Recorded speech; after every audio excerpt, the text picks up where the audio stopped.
ព័ន្ធ OSN ครับដែលជាការប្រកួតសុខូតកីឡាដ្ឋាននៃក្លឹបបាល់ទាត់សង្គមក្រោនបាននៅថ្ងៃសុក្រថ្ងៃសៅរ៍និងថ្ងៃអាទិត្យហើយនឹងមានការផ្សាយផ្ទាល់ការប្រកួតជម្រុំ World Cup របស់កម្ពុជាបាទផងដែរនៅថ្ងៃសប្តាហ៍ក្រោយនេះដែរបាទជួបជាមួយនឹងក្រុមសិង្ហបុរីនិងក្រុមអាហ្វហ្គានីស្ថានបានជាការលាគ្នាសម្រាប់ក្រុមទាំងពីរសម្រាប់កម្ពុជាជាមួយនឹងឡាវព្រោះថាក្រុមទាំងពីរសុទ្ធតែមានភារកិច្ចដូចគ្នាក្នុងការប្រកួតជម្រុំបាទ World Cup នៅក្នុងជុំទី2នៅក្នុងពូលរបស់ខ្លួននីមួយៗគឺមានពូលរបស់ទាំង8តែមានមួយពូលគឺមាន5ក្រុមក្រុមកម្ពុជាស្ថិតនៅក្នុងពូល E ដែលមានក្រុមជប៉ុនសេរីអាហ្វហ្គានីស្ថានសង្ហបុរីនិងកម្ពុជាហើយក្រុមនៅរបស់ឡាវគឺនៅក្នុងពូល G មានដូចជាកូរ៉េខាងត្បូង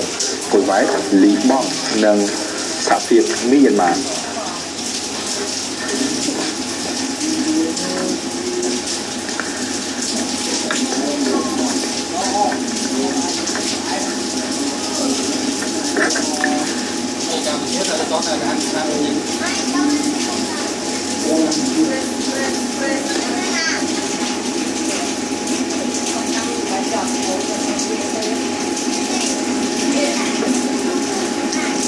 បានបញ្ចប់ការប្រកួតទៅហើយ